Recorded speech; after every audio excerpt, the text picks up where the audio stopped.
દિવસની શરૂઆત પિમ્પલ જોયા વગર થતી જ નથી. ઘણાને આવો પ્રોબ્લેમ થાય, ખાસ કરીને યંગસ્ટરને. આનું સોલ્યુશન કેવી રીતે કરવું? First of all, junk food ખાવાનું બંધ કરી દો. એકદમ બંધ ના થતું હોય ને તો વીકલી 1 થી 2 વાર રાખો. એના જગ્યાએ ખાટા ફળોનો વપરાશ વધારે કરો.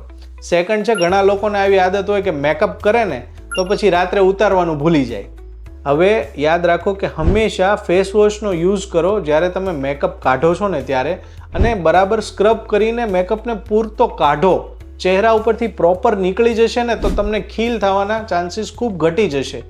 થર્ડ વસ્તુ છે કે ઇન્ફ્લુએન્સર માર્કેટિંગને જોઈને ઘણા લોકો એવું કરે કે ચાલ ને આ પ્રોડક્ટ યુઝ કરી લઉં, ભલે ને ચાલ ને લે આ સારું લાગે છે યુઝ કરી લઉં. આવું ના કરો. તમારા સ્કિનને શું સુટેબલ છે એ જુઓ, ચકાસો, પછી જ યુઝ કરો. જનરલી 3 વસ્તુથી શરૂઆત કરો. એમાં છે ફેસ વોશ, મોઇશ્ચરાઇઝર અને સનસ્ક્રીન. આ ત્રણેયને ડેઇલી રૂટીનમાં અપનાવો અને અજમાવો. તમારા સ્કિનને સારામાં સારું રિઝલ્ટ મળશે. અને લાસ્ટમાં હું વાત કરું ને ઘરેલું ઉપચારની, તો તમે મુલતાની માટી અને ગુલાબજળ આ બંનેને મિક્સ કરીને અઠવાડિયામાં 3 વખત સાંજે લગાવી શકો છો, જેથી તમારી સ્કિન ઘણી ખરી પિમ્પલ અને ઓઇલ ફ્રી થઈ જશે.